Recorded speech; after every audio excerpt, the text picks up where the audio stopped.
everybody. Welcome to ABA Inside Track, the podcast that's like reading in your car, but safer. I'm your host, Robert Perry Cruz, and with me, as always, are my fabulous co-hosts.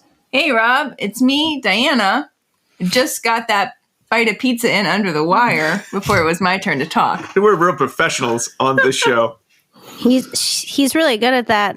He asked me a question the other day, and I had a mouthful of something. But you don't know who I am. My name is Jackie, Jackie. No, Jackie, I didn't like that one much. That was no good? Oh, I liked it. You sound, the quality of your sound is so much better than your internal iMac microphone. What's going on there? Rob bought me a new microphone. And it was like a present for him, but really a present for me. Early holiday. It was very cool. I sort of was like, I'm going to trade the old faithful one that we usually use. I know, but that felt rude. That felt very rude. But anyway, so I have a new microphone now, and exciting for when I'm at home. Because right now I'm at home with my entire family in the same room as we're podcasting. Mm-hmm. Yeah. It finally got Jackie to lean in and talk into the microphone. And I'm leaning in, just like the book told me to. Oh, but this is not a podcast. It's surprise, not a podcast about good microphone technique and technology. It's a podcast about behavior analysis and behavior analytic research, where every week we pick a new topic and discuss some relevant research articles. Really, the topic this week, we wanted to talk about dogs and dog training because, Jackie's mentioned she got a new puppy, and Diana and I were so inspired that we said, let's get our own dog. And Jackie said, well, I hired some great folks. They know a lot about both human behavior and dog behavior. They're very different things. I said, I think I know a thing or two. And now the dog has locked me out of the house. So fortunately, we've got some fabulous guests on who will help me and Diana get back inside because it's a very smart dog. But we don't understand dog behavior. So luckily, yes. Pretty sure that Dino did not do that. It was the saber-toothed cat. Was it the saber-toothed cat? Yeah, so whose name I don't remember. Well, then scuttle this episode. We need a saber-toothed cat expert on the show. But, well, you know what? They're here. You can train cats. They came, so we should continue on with dogs. We're going to be talking all about dog training with Courant-Morgan and Dr. Stephanie Kesey-Fallon from the Dog Behavior Institute, who are here to tell us all about dog behavior and how it is not the same as human behavior. And we are very excited because I know we've heard them talk on the subject, and wow, dog behavior is very, very complicated and fascinating. So we are very excited to have you both on the show today to talk about this with us. Thank you. We're excited to be here. So we have two articles that we'll sort of be discussing, although we have a lot of other questions related to dog training, dog behavior analysis that we'll be getting into as well with our special guest. But Diana, what are the two articles that we'll be sort of referring to and digging into a bit more? Oh, sure. Let me tell you about that. We have, as you said, two articles, potentially from journals that we've not referenced previously. And those articles are using principles from applied behavior analysis to address an undesired behavior, functional analysis, and treatment of jumping up in companion dogs. That's by Fowler-Sadowski, Arnott, and Hurtado-Parado. And that was published in Animals 2019.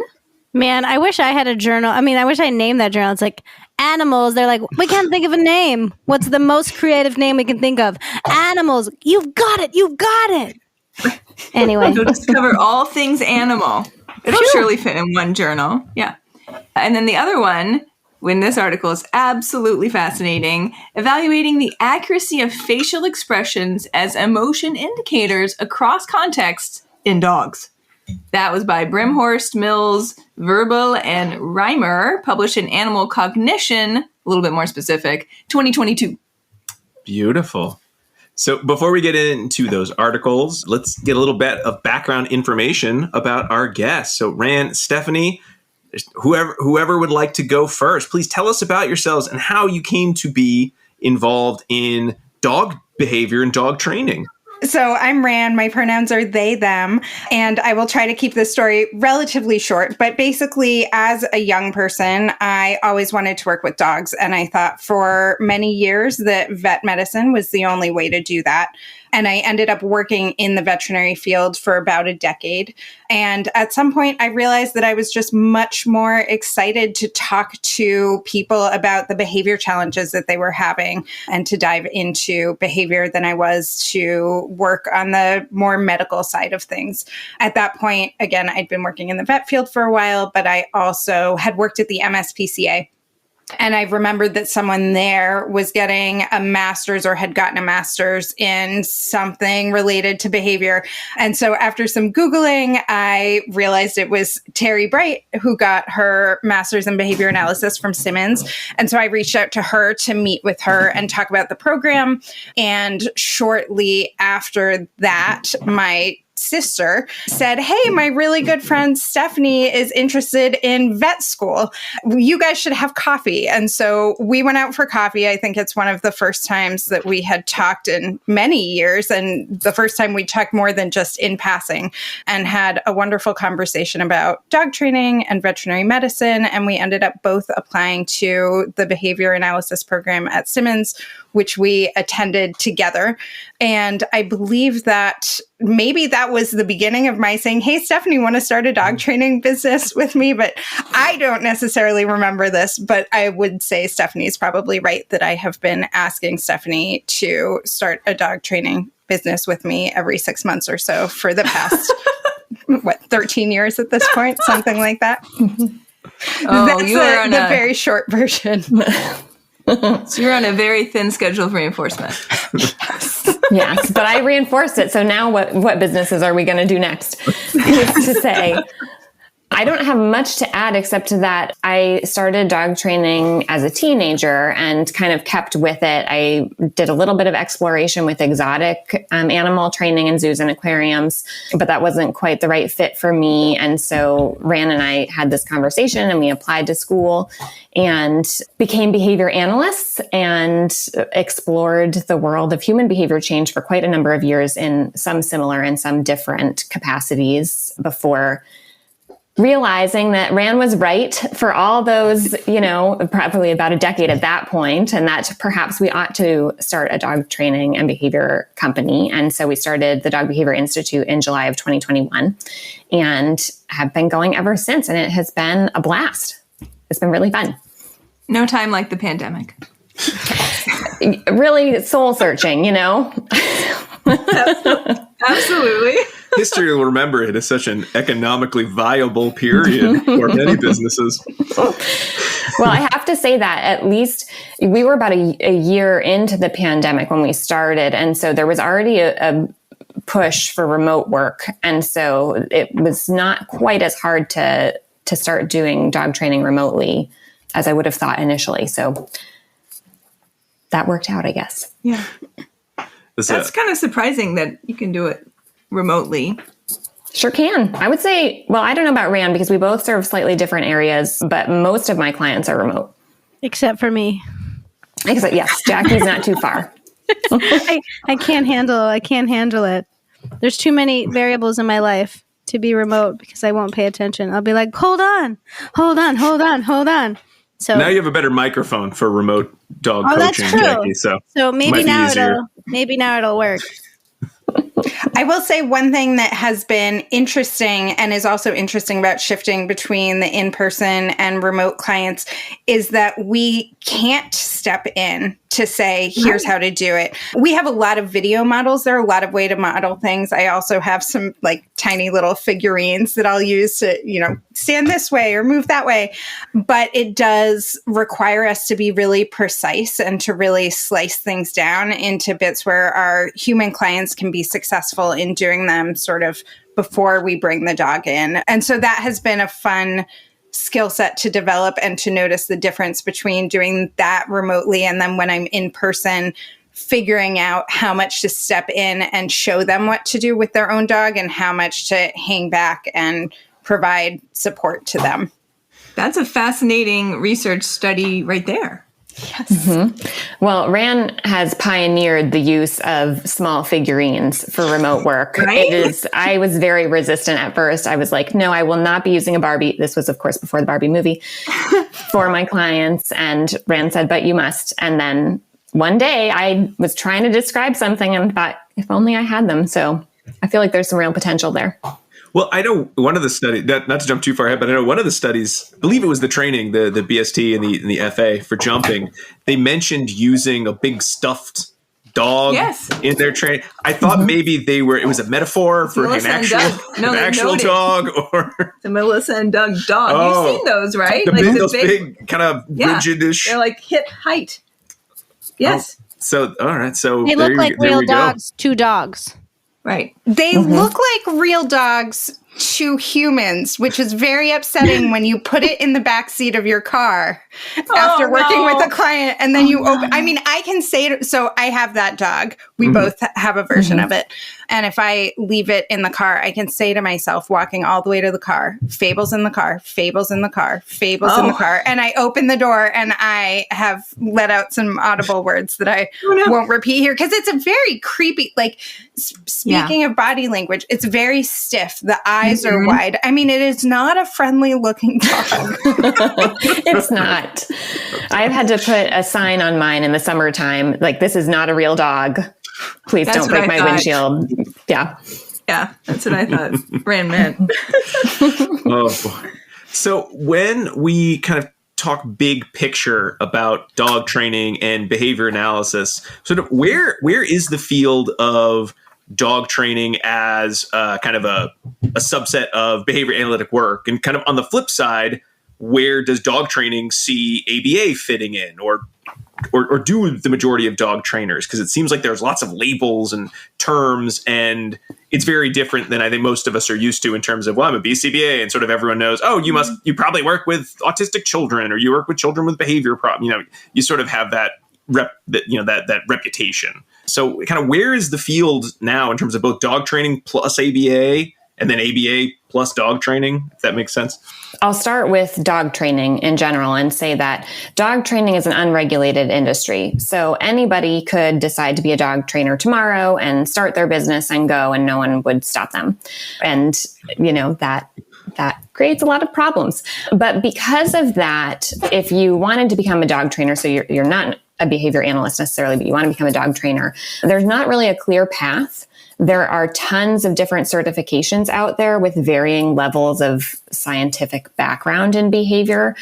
I will say that maybe one of the most prevalent things that comes up when you're evaluating dog trainers is this idea of the quadrants, which refers to positive and negative punishment and positive and negative reinforcement. And so a lot of the labels associated with different dog trainers refer to which of those principles of behavior they utilize when they're working with dogs, or they think they're utilizing when they're working with dogs. So, people could just start training dogs if they wanted to. They could pursue a certification program, or of course, there's a lot of different kinds of continuing education, but none of that is regulated. As far as behavior analysis, I would say that there are more and more behavior analysts who are or who want to start working with animals. Dogs is definitely a big one, but there are behavior analysts working in zoos and aquariums now, doing research, doing all kinds of interesting things. And I think that we have a lot to say on the topic of competence and identifying your scope. But the big thing for behavior analysts who want to work with dogs is getting the experience. So applying their skill set to a new species, so essentially a whole new population, what tends to be needed is the translation of what they already know into dog behavior and actual experience working with dogs. And experiences like those can be a little bit hard to suss out. Many of the behavior analysts who are working with dogs, like ourselves, are super busy or starting brand new businesses and don't necessarily have the capacity to take on mentees, although maybe someday that would be great. But finding in both directions, kind of whether you're trying to get the behavioral background or you're trying to get the experience, there's not really a clear way to do so. Rand, I don't know if you have anything to add. You covered a lot of what I was thinking. I think one other thing that comes to mind is that we really focus on the individual dog and the function of the behavior, but specifically, what is that dog's environment? What variables are evoking this behavior? What consequences is it contacting? And in the dog training world in general, I hear I hear very little of that and a lot more of, if your dog does X, you respond with Y. So if your dog jumps, here's what you do. If your dog barks, here's what you do. And that really leaves out the consideration of what is the function of that behavior? What are all the very many reasons that a dog might bark or jump? And so I think that that's something that behavior analysis can really bring to the field, among many other things. But I think that is a really important part of what we do. Mm-hmm. So not to assume that this next question will therefore solve all of the issues related to competence in being in a new field, but just some general terminology or some general kind of facets of dog behavior. What should we be aware of while we're having our discussion today? So in terms of some terms or some principles that those of us who've only ever worked with humans might need to know or might benefit from hearing. So just to have a slight better understanding of what it's like working with dogs rather than working with humans. I think one of the important ones is having a behavior that is on cue or talking about a cue. That's something that we hear really often. And I'm not sure how much that comes up in these papers, but often when trainers or guardians are talking about a behavior being on cue, they're referring to the behavior being under specific stimulus control. So you say sit, the dog sits, they're sitting on cue. Sitting is under the stimulus control of saying sit. So that's a big one. Stephanie, what would you add thinking about tonight? Yeah, I think the quadrants that we already referenced come up all the time. And to that end, we often hear R+, meaning people who focus primarily on positive reinforcement. There are also people who call themselves balanced trainers, which is used differently by different people. So I couldn't give a specific definition, but it usually means they balance their training by using both punishment and reinforcement. I think marker is another big one that comes up with people who are using positive reinforcement, where if the dog engages in whatever the target behavior is, they might use something like a clicker or a sound or a word to quote unquote mark the behavior and indicate that a primary reinforcer is about to be delivered. That comes up pretty often with clicker training, and clicker training would be another one. Clicker, for those who are unfamiliar, is a small little box, and it has a button on it, and when you push it, it makes a noise. I don't know if that'll come through, but like a click noise. Sounds like a Snapple cap. Yeah. And that is used, the analysis of how clickers work is an interesting one and could absolutely use actually some research, but we could describe them as conditioned reinforcers behavior analytically. So that's kind of what comes to mind for me. And did you all come to learn these terms in terms of additional education you did, working with other dog trainers? You sort of just picked up the lingo so that you could be a part of a different field? Or, like Stephanie, you mentioned there's a lot of lack of regulation when it comes to dog training. So are some of these terms more sort of educationally or research based than others? Or is it just sort of the jargon of the majority of folks working in the field today? I'll be interested to see if Rand agrees, but I would consider it more the jargon of the field. There are absolutely books that will have these terms in them, but the extent to which they're research based is questionable. And I think I probably picked them up along the way. I was doing dog training first before I got to behavior analysis. And so I think probably balance and R+ are relatively new in the field, maybe in the last decade or two. But the others, clicker training has been around for a long time. On cue, this idea of on cue has been around for quite a while. So I would call it jargon. Do you agree, Van? Yeah, I would agree with that. And kind of before we get into the articles, just a few other more general questions that I just, am so curious about. When we talk about the, specific dog behavior, I know there are so many terms in relation just to dog face. And we'll talk about that. And I know you did an excellent talk at this little university I've heard of called Regis College at one point. I don't know if anyone else has heard of it, possibly in an ad that we stick in the middle of the podcast. But sounds kind of familiar. It was fascinating. But I think where I started feeling this is not the field for me was just how many different physiological terms there seemed to be for all the different parts of a dog face and dog body. So what would you say maybe are like the key terms or the key phrases that one should know when looking at dog behavior. I know there's what is it? I want to say the Fisher. That's not even right. I'm blanking. I wrote them down in my notes because I knew I'd forget them all. Commissar? Whale, Right? Okay. whale eye is one. The whale eye. Yep. Yep. If I only remember two, what would be the two that you would say these are very important when we're looking at dog body language or dog putative kind of emotional state, right? What would be the sort of the ones that I should know that I probably did not hear hanging out with people? Two. We get two. You can have as many as you like, but I don't want you to feel like you have to give me a long list or give the listeners too long a list. That's such a good point. I think that, one important thing that we think about and talk about a lot when we're talking about body language is that it's not just one thing. It's the picture of the whole thing. And one analogy is like smiling. In humans, we smile for so many different reasons. We smile because we're happy to see someone. We smile because we're really uncomfortable. We smile because someone made a bad joke and we don't know how to respond to it. And often if I were to just show you a picture of people smiling, you might be able to guess what some of those reasons were. And we still aren't necessarily, or I'm not able to say, here's exactly what part of the face is telling me that, but I still get that information from this combination of things. So I think when we're talking about dog behavior and body language, we're always looking at more than just one thing.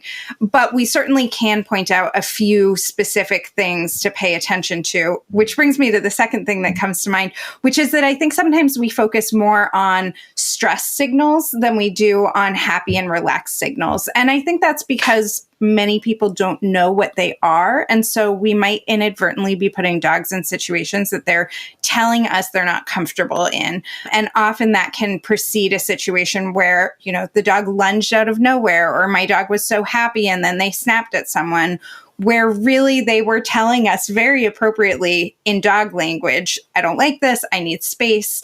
And so we do a lot more education around identifying some of those stress signals. Mm-hmm. So if I could only tell people 2 to 5 stress signals. I'm flexible. You can, I can take the 5. I can do it. Great. Thank you. Licking their lips. So outside of a typical context. So if the dog is just eating and now they're licking their lips, I'm less concerned. But licking their lips in a context where they're not eating.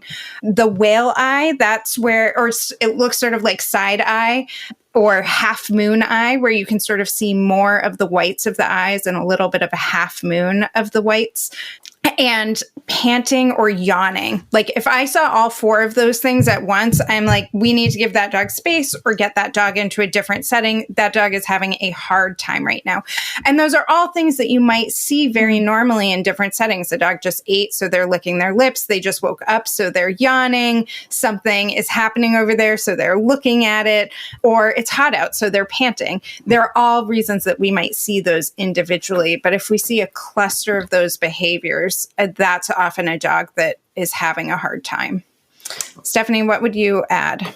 I wouldn't add much. I think I was befuddled at how to narrow it down, but I think you did so really beautifully. And I will just say that what is really hard, I think, is that once you start seeing these behaviors, you're going to see them everywhere. My friends know I don't want to see dog videos from TikTok because I'm going to sit there and point out all the things that worry me.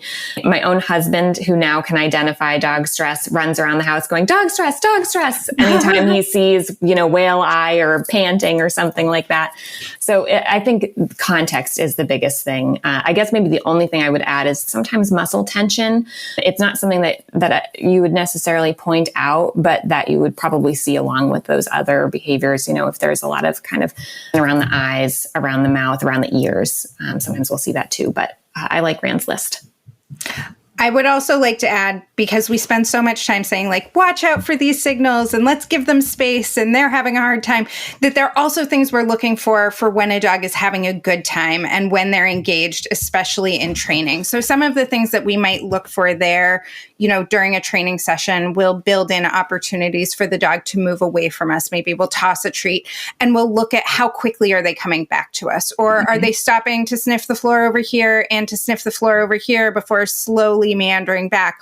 Or did they eat that treat and they came running right over and their tail is wagging in a relaxed way and their face is generally relaxed? In many ways, it is the absence of those stress signals, but we can also look at that latency to return to us. We can look at sort of the, how enthusiastically they're responding, but that can be like the magnitude of the response I'm picturing when I ask one of my dogs to like put their paws up on a little platform for something that we're working on. Sometimes the dog just flings his body on there and the platform flips. And I'm like, that was not the goal, but that's what I want to see, that he's running back that quickly. He's wagging his tail. He's flipping the platform. So we can both look for the things that say we need to take a break and we need to pause. And we can also look for other things that tell us, yes, they're engaged. They're having a good time. This is going well.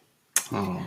One other thing that I would love to just piggyback on there is, in addition to the things Rand just mentioned, a lot of those more subtle signs of stress are the things that people are missing when they tell us their dog lunged out of nowhere or had a guarding incident or did something else that was really concerning. And so a big part of what we do is try to observe, because not every dog is going to emit all of those behaviors. They might emit some and not others. So we're usually on this observation mission to figure out what are the earliest indicators of stress for this dog, and that may be predictive of an escalation should things continue as they're going on.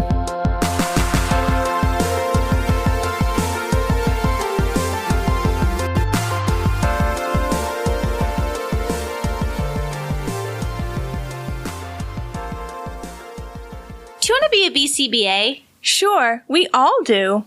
Now you can come to Regis College in Weston, Mass. to get your graduate degree. Choose from any one of these courses. Masters of Science in Applied Behavior Analysis. Masters of Science in Special Education. Dual degree in Special Ed and ABA. Or be eligible for your postmaster's certificate. You can complete your degree and be ready to sit for the exam in 2 years. And our 2017 grads had a 100% pass rate on the BACB exam. Come enjoy practicum placement support, ethics mini handbooks, PhD-level professors, small class sizes, and a service trip to Iceland. If interested, don't delay. Supplies are limited. Learn more at regiscollege.edu. Again, that's www.regiscollege.edu, regiscollege.edu. One more time, www.regiscollege.edu. See you there!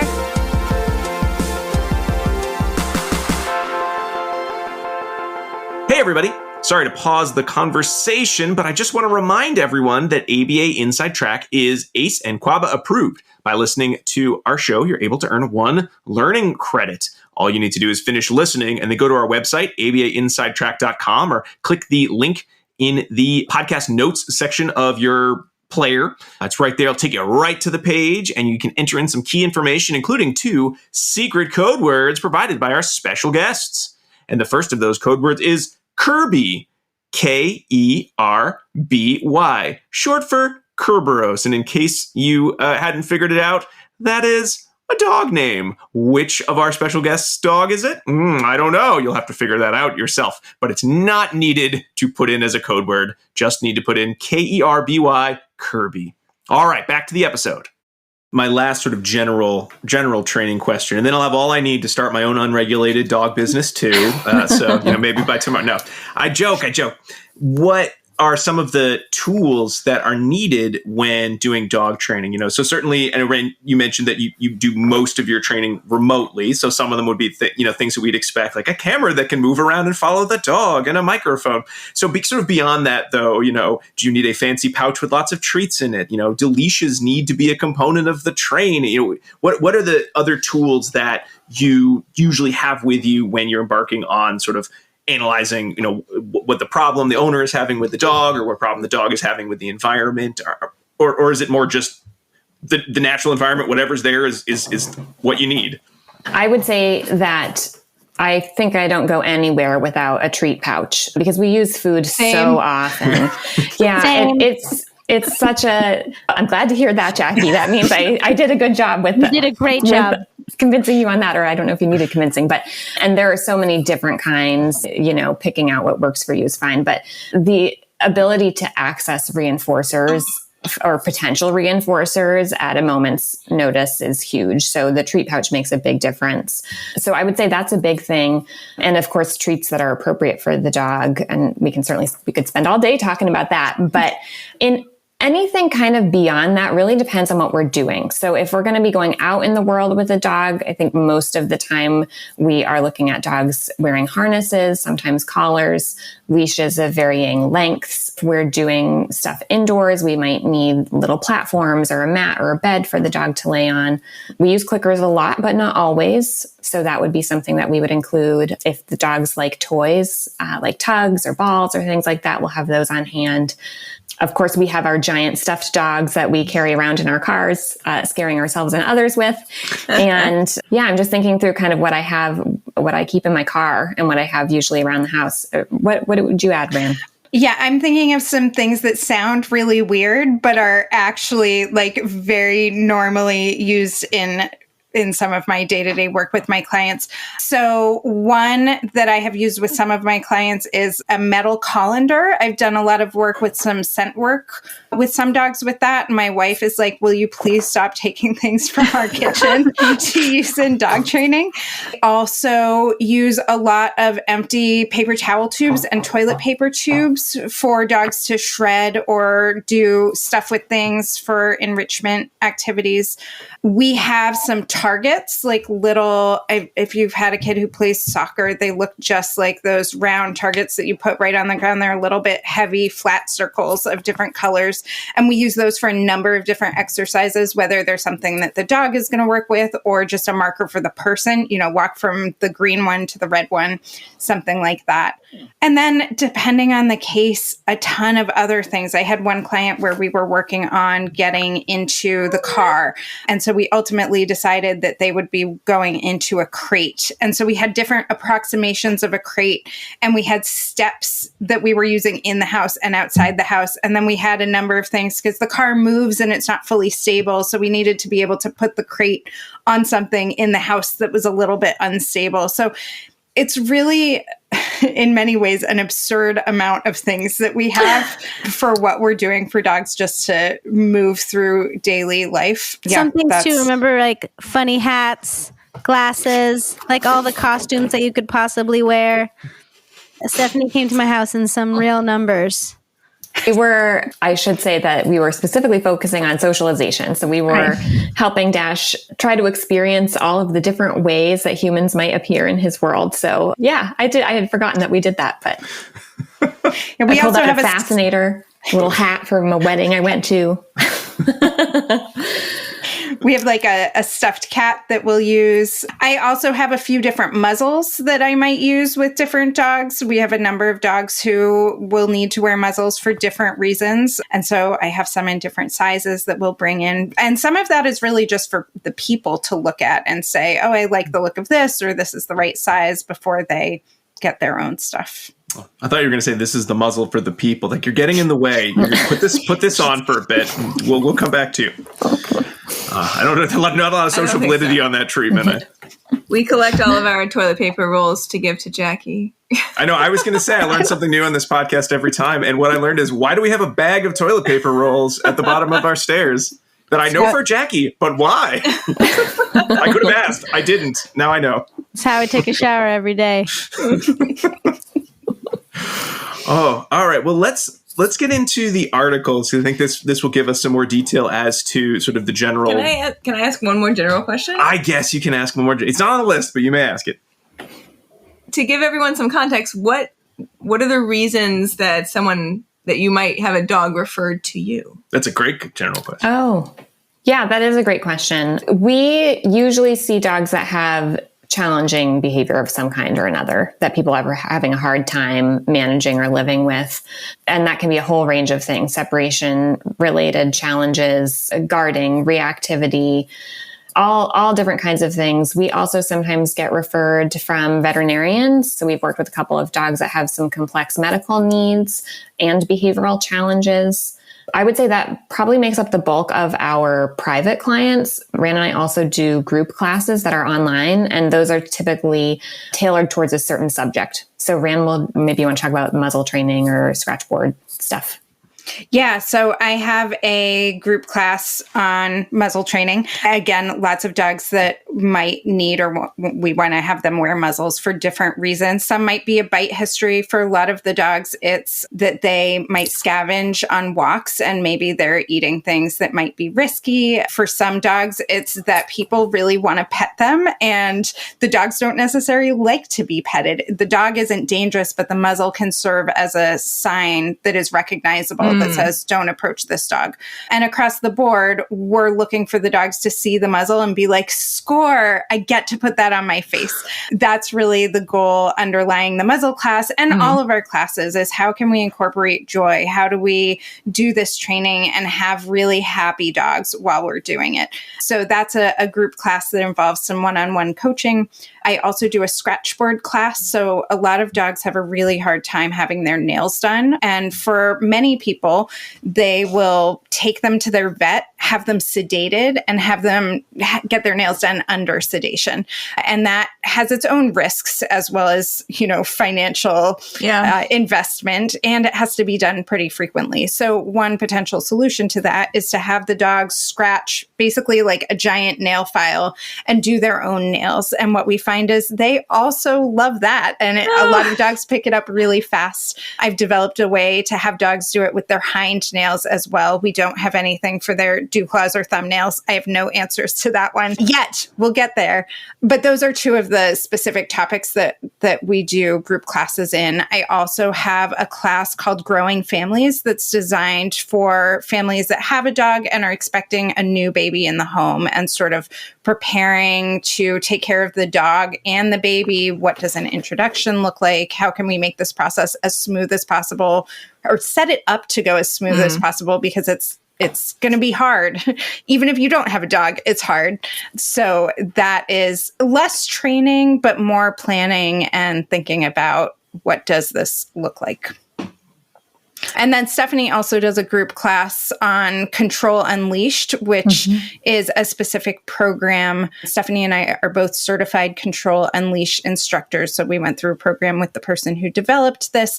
It's a lot of different exercises and activities that are designed to really create predictability through pattern games or other exercises that we can then bring into different environments to help both dog and human be successful in those different settings.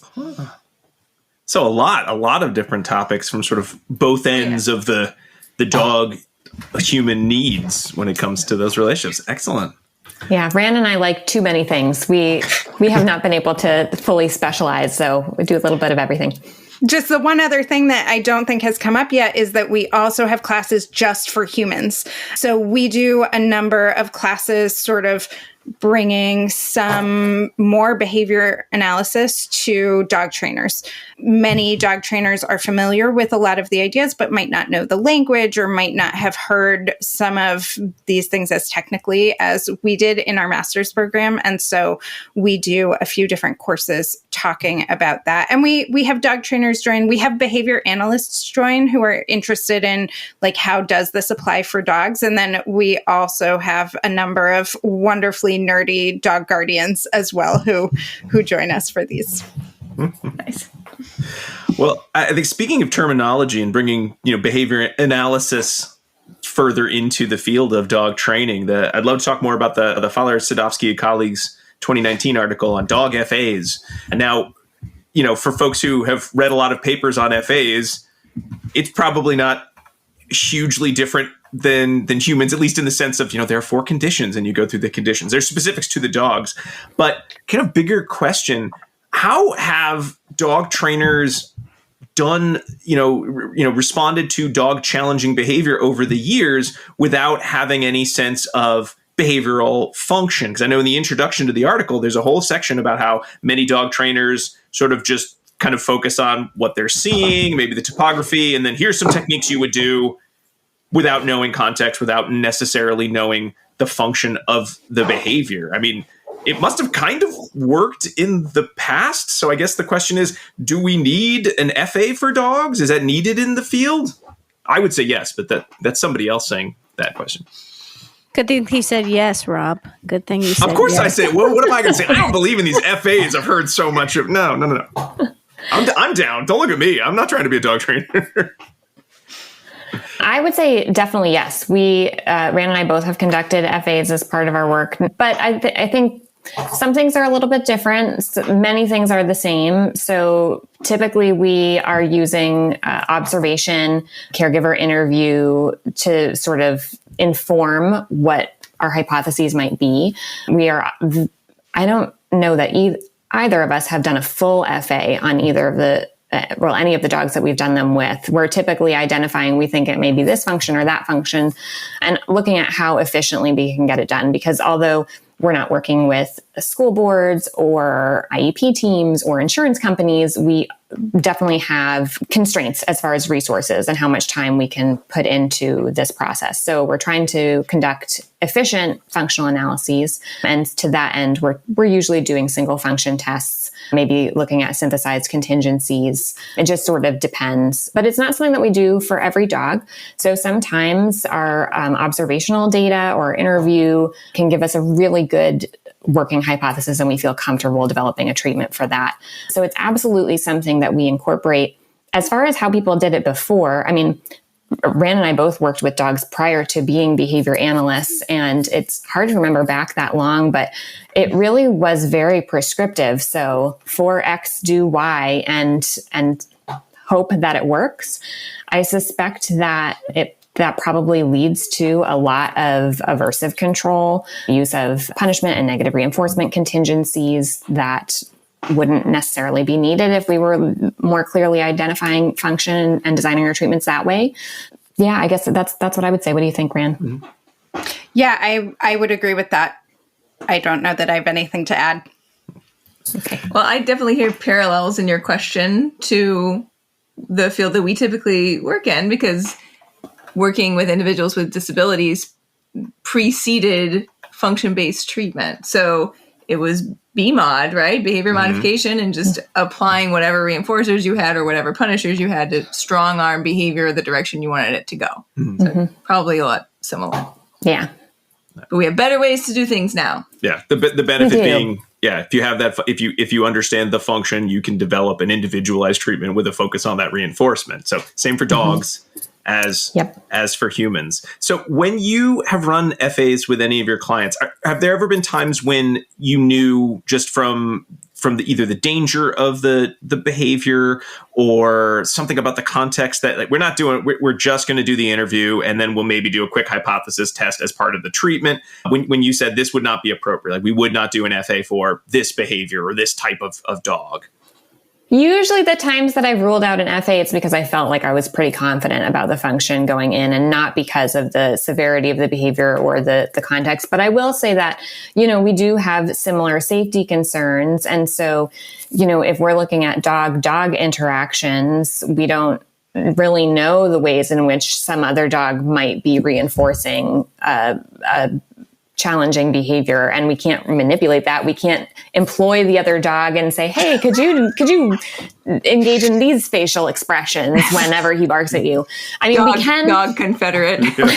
Well, however, we can test. If we have a dog and a helper, we can test maybe less nuanced function. So we can say, all right, the dog lunges, let's take the helper dog away. And honestly, most of the time the helper dogs are our fake dogs. We don't typically use actual dogs.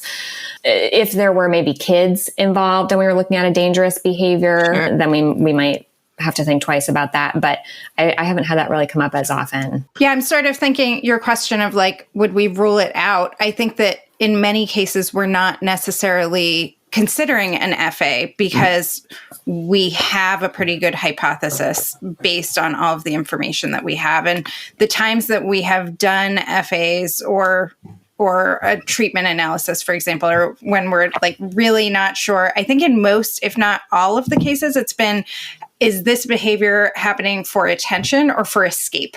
And we're not sure. And so we really need to look at those One thing that is really interesting about dogs is that they don't tend to come without people, and most of the consequences can't be implemented without the person. And so even when we're talking about, like, if someone comes in and they're like, every time my dog does X behavior, I take them and I put them in timeout. So they're losing access.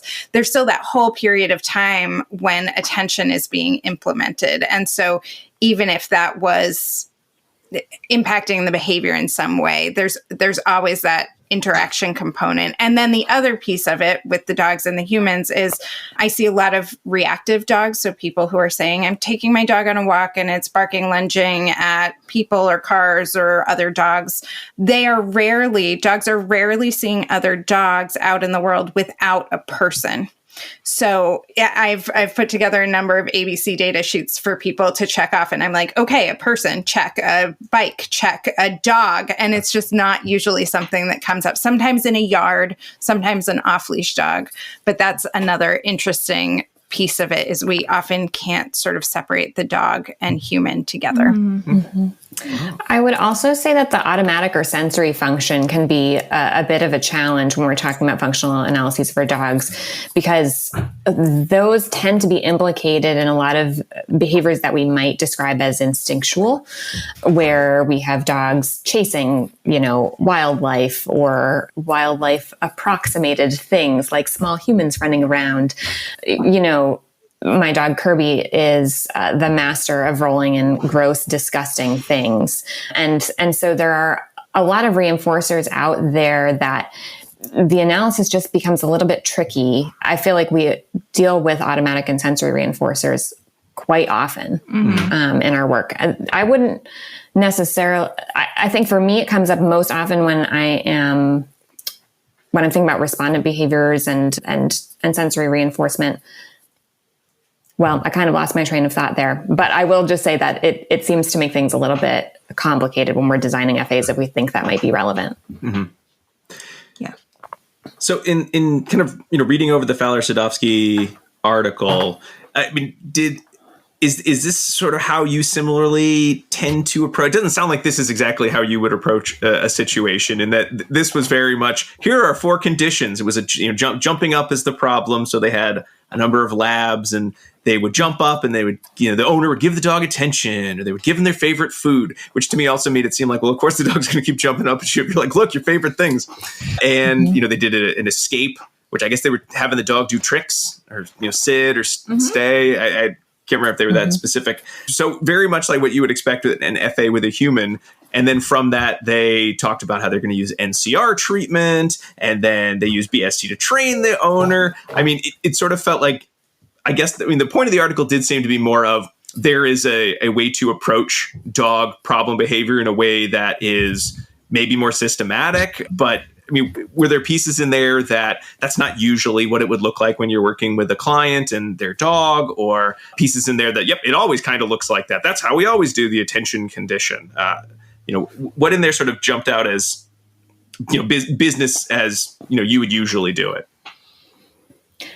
With regard to the functional analysis, I would say that probably individualize more than what we saw in this article. And as I mentioned before, we don't usually test all of the functions. We'll test whatever we think is relevant.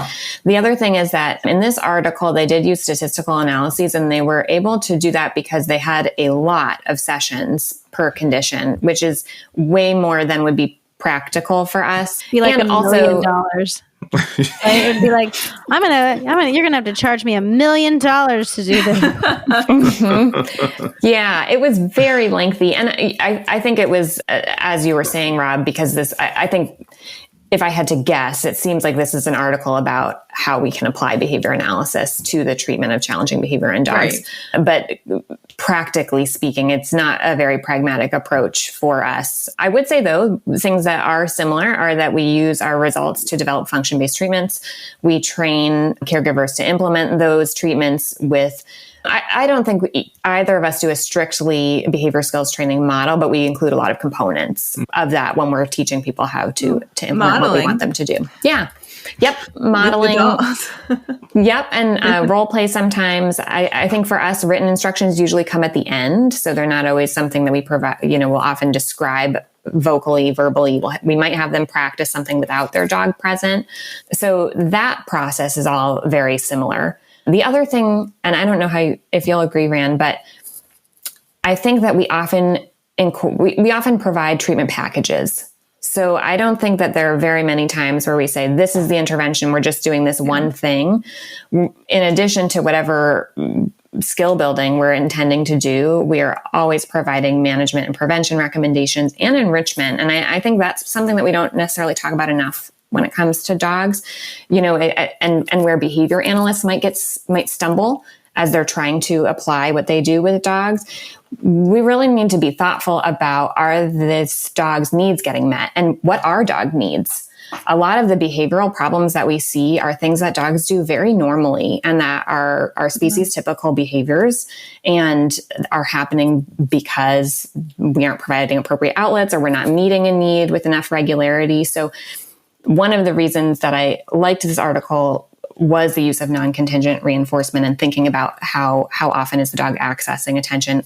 I don't know that I would have done it exactly in the way that the article did, but I think that one thing that we always do when we're working on challenging behaviors is evaluate the extent to which the dog's needs are being met in their daily environment. And can we intervene there? And will that have a positive impact in addition to the other stuff that we want to do?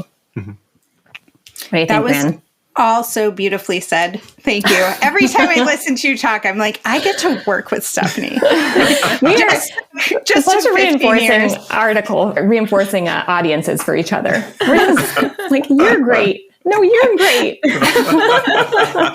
The one thing that I didn't see in this article that I noted immediately was just any consideration of whether jumping or why is jumping a problem behavior. Mm-hmm. And I don't know that it really needed it, but I did want to lift that up because it is something else that we talk to a lot of our clients about. We get people who say, it's a problem that my dog is doing this because they're not supposed to. Mm-hmm. And then in further conversation, it turns out that they don't really care that their dog is doing, whatever that problem is. The dog isn't hurting anyone or having a negative impact on their own life. And so we can say, let's not even bother with that. It's going to be a really different story if you have Stephanie's adorable 25-pound dog jumping up and putting his little paws up and just being so happy to see you than my 80-pound dog when my mother comes over, who does not love dogs the same way I do.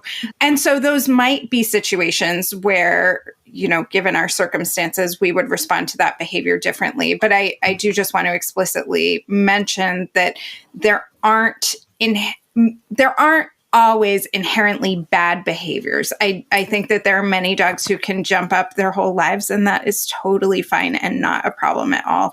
And for other dogs, it might be more of a concern with different people or in different settings. Wow. That makes sense. Yeah. That's why you're coming back, Stephanie. Adolescence is tough.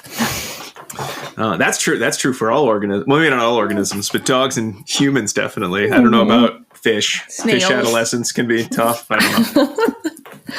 Frogs, maybe. I don't know. The tadpole stages. And anyway, Pollywog. Pollywog. That's the one. Yeah, Okay. you're gonna watch out. Best name. If we want to rename me, we can name me Pollywog McDonald. Okay, I like that. Sounds like you live in some sort of mountain town with a name like that. Then you definitely would be Pippi Longstocking's sister. Yeah. If your name was Pollywog.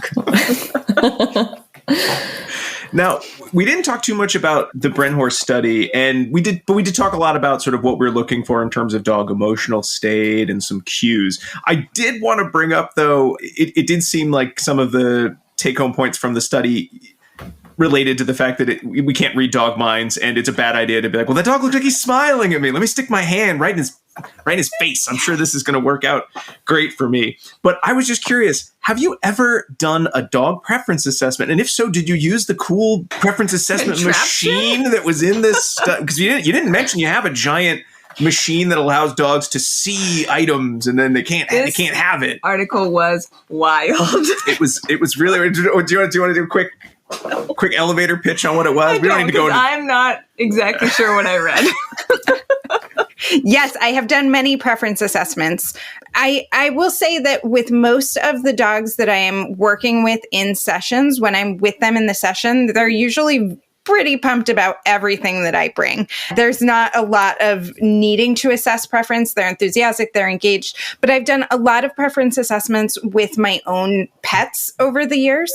And one thing that is really interesting about this with dogs is, and I see this a lot with my current dog, is that they can have I almost want to say a side preference, but really it's a history of reinforcement. So my dog is often on my left side during walks just because that's how we walk. And so I have my treat pouch there. I often feed her with my left hand when we're doing training at home. And even when I'm facing her, I often have my clicker in my right hand and I'm feeding her with my left hand.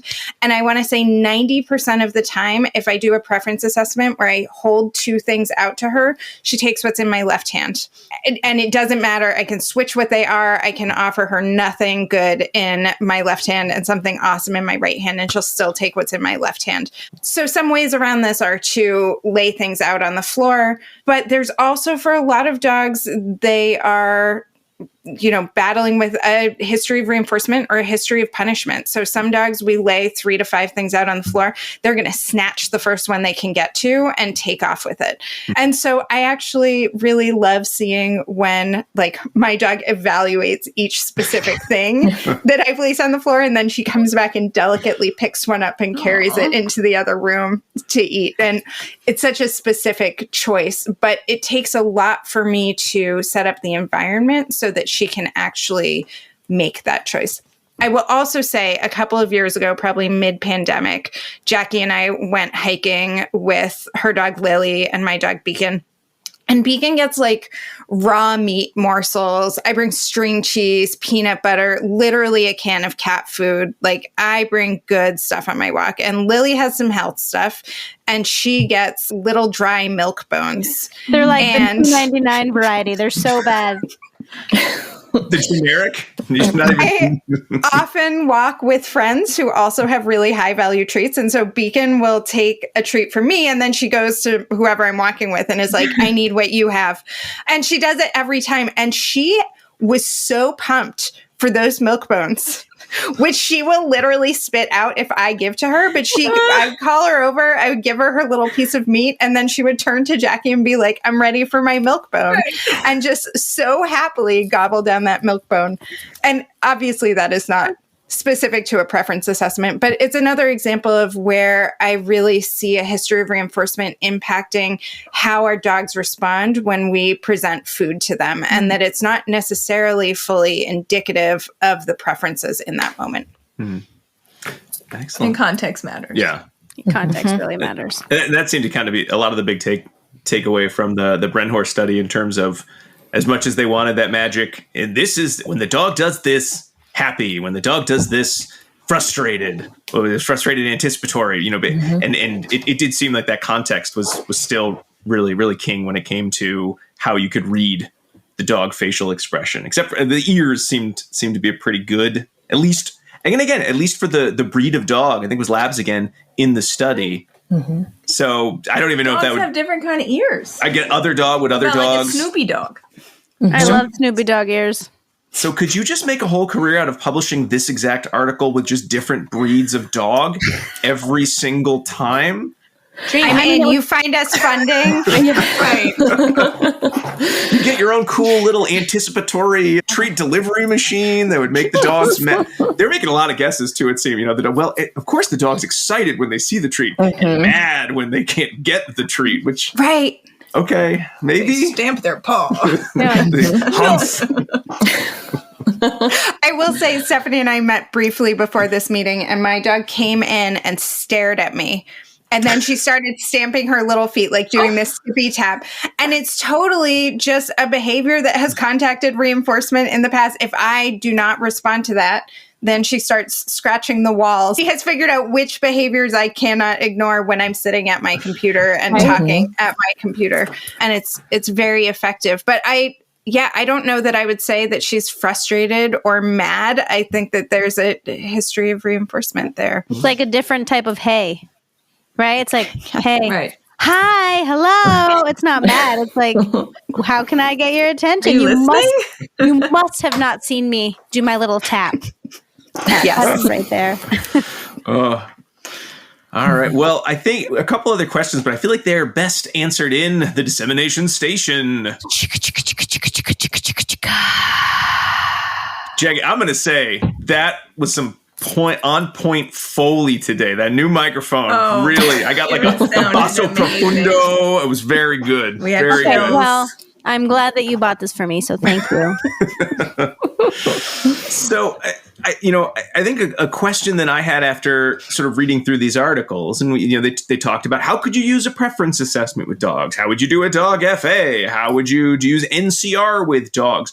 Are there sort of other kind of standard treatments that, we use DRA, we use DRO, we use all the time with humans or with rats that you think, of course, those would work perfectly with dogs under certain circumstances? Or are there some treatments that you're like, I would need to see research, or I would want to do the research, and I don't know how well it would, what generality there'd be across species? I would say that most differential reinforcement procedures apply pretty nicely. And I think we do a lot of that. I mean, that's not how we're talking about it with our clients, but that comes up pretty often. There is actually some work on DRO, so that's probably not one that comes up quite as often. But I would say that systematic desensitization is one that I use with dogs with separation anxiety, and it has a very substantial research base for use with dogs, which is probably not the norm for most of the treatments that we use. I don't know that there's a huge body of evidence for them with dogs, but that we see translate pretty nicely. I think dog training in general has a lot of these sort of packaged protocols that we could break down and look at what are the principles of behavior associated with how they would be effective. But I don't know that Ran or I use them. That doesn't come up very often for us. Mm-hmm. What would you say, Ran? I have nothing to add to that. I agree completely. Another moment of brilliance. Yes. Now, when it comes to the field of ABA and dog training, I didn't get a sense from our conversation tonight that, the certified professional dog trainers of the world, when they see y'all come and go, those BCB, those behavior analysts are honing in on our field. So perhaps that is happening. It seemed like there was a lot more give and take in terms of ideas and jargon and research. But would you say are still some of like the barriers that may still exist for whether it's more systematic kind of behavior analytic type research in the field of dog training, or in terms of the use of more individualized versus packaged procedures in the field? Like, what would you say are kind of the big barriers that sort of are still separating, behavior analysts who practice dog, who are dog trainers from sort of the other certifications in dog training that currently exist, if any? Well, if I could just say one thing that it doesn't really answer your question, but does bring up a point that I think is really important, is that I think sometimes with behavior analysis, there's this big emphasis on how behavior analysts can save the world and we know all the things. And I think that Ran and I hope it's okay to speak for Ran in this regard, but we know that we don't know all the things. We have both hired dog trainers to help us with our own personal dogs. And we often identify barriers in our knowledge and then seek out certification. So this last year, I did a certification on separation anxiety, and it was not a behavior analyst teaching it, but it was extremely behavioral and research based, and really had that component of this is how we do this with dogs. And so I think that's so important. and maybe a reason why we haven't had a lot of dog trainers say, oh no, here comes a behavior analyst, because we can learn so much from these people who have so much experience. They may not have the same educational background as us, but have years and years of working with dogs and similar ethics and values around that work. And I just think that's so important. So I just wanted to mention that before answering. Well, no, it looked like Van had an answer maybe. I was just thinking, barriers don't necessarily come to mind for me thinking about working with other dog trainers. And I think we've made some really amazing connections with a variety of dog trainers and have some wonderful relationships with dog trainers across the country. But thinking about behavior, sort of barriers to providing behavior analytic dog training, is that I think it's not something that a dog guardian is like, let me get a behavior analyst on this. And a guardian whose dog is engaging in XYZ problem behavior isn't like, oh man, I need a function-based treatment, right? They're like, I just need this behavior to stop, or I need to be able to leave my dog in my house and go to work, or I need to feel safe having my kids and my dog at home together. And so they're not where we are coming in, and we're looking at the function, and we're looking at the best possible treatment to put in place. And we're also looking at, this holistic approach with enrichment and management. That is the right thing to do. But I think a lot of people don't realize what they should be getting, what they should be asking for, what will be most beneficial. They really just want their dog to stop pulling on leash. And so that can be a little bit of a challenge where we come in and we want to know why the dog is pulling on the leash, and how do we incorporate, reinforcement procedures and have the dog's needs met, and what are the MOs for the dog and what are the MOs for the person, and does the person have the skills to do this thing? We know that we are really good at what we do, but I don't know that the people who need us most necessarily know that we're who they should be looking for. Right. I think I'm not a dog trainer, but I have been to a lot of dog training classes, so many, in fact. And I think when I see other attendees, they're really eager to try punishment first, right? Because it works quickly. So, right, in a recent dog class that I was in, my dog was barking at another dog, and the trainer was like, you should just spray him in the butt with this water can. And I was like, oh, no, thanks. But but the other person's like, I did it. I'm like, don't care. Right. So, right. So I think they're like, but it'll stop quickly. I'm like, well, that's not really what I want that way. I don't want to get there. I don't want to get it. I don't want to get there that way. Mm-hmm. And good on you, Jackie. It is so hard to be in a room full of people who are all saying, just do this thing, and to be able to listen to what feels best for you and what feels best for your dog can be really hard. And so thank you also for modeling that. I'm sure there was someone else in the class who maybe it was not in that position yet and might not be even with this dog, but maybe with their next dog, they're going to be like, I saw someone in that class say, no, I'm not going to do that. And that's really important. Gross. I wouldn't want anyone to spray water up my butthole, right? Like, if I didn't know it. No. If you didn't know about it. It's just like not fun. So anyway. Oh, well, it sounds... Well, that brings us to the end. Sounds like you're on the show now. I'm really bringing the zingers today when I talk. It sounds like with folks, like the Dog Behavior Institute out there repping for both quality dog training and behavior analysis, perhaps so many of the classic, how come behavior analysts are so disliked by everyone? Maybe that won't happen in the dog training field. So that is very, very exciting. So I'm glad while there are still things to learn and talk about, and there may be barriers, that it sounds like everyone's starting off on the right foot with, learning more and being in these fields by coming and humbling, knowing what we don't know, and then adding what we do know from our science to what's already out there, and then continuing to help iterate this overall process. So excellent. If folks are interested in learning more about dog training, or maybe they want some dog training, perhaps, what is the best place that they could reach out to the Dog Behavior Institute? Yes, they can find us on our website, thedogbehaviorinstitute.com. I know, amazing. That's some good branding, Ran. Wow. Right? Thank you. We are also on Instagram. Our handle is, wait for it, at the Dog Behavior Institute. I know, blowing you away. The best way to hear what we have coming up is to sign up for our newsletter, which you can do in the footer of the website. There's also a pop-up, or fill out a contact us form and check, yes, I want the newsletter. We will send out emails with our class openings, but also importantly, some of our free webinars. So we get a lot of behavior analysts asking us how to be dog trainers. And so, because we cannot possibly meet with everyone who wants to talk about it as much as we love talking about it, we hold a webinar approximately 4 times a year, about once a quarter, called How We Got Here, that just talks about our journey and some resources. And so we're happy to put people on the list to be notified when we offer that. We also have a webinar on data collection for dogs that's also free. And we may have a couple other free opportunities coming up, as well as our regular paid programming. Yeah. I will also say that our professional courses are eligible for BACB CEUs. So that's something to keep an eye out on if people want to learn more about that. Ooh, excellent. Cool.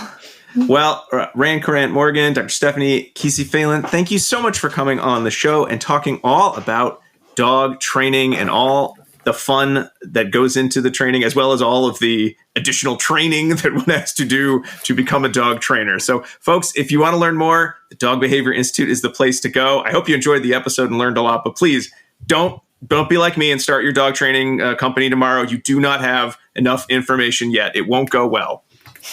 I'm saying from the future where I tried. No, We don't actually have a dog. No, we don't. To round out your bit. No, I know.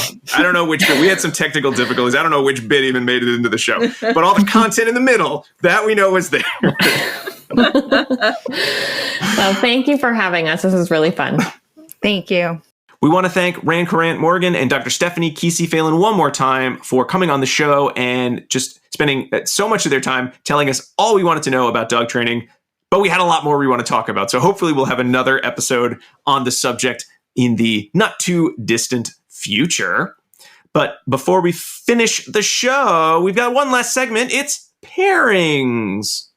That's right, everyone. It's time for pairings, the portion of the show where I remind you of past episodes that you might want to circle back to if you found this episode to be to your liking. So those previous episodes include episode 59, which is entitled Puppies, with an exclamation point on the end, in which we discuss some level of dog behavior.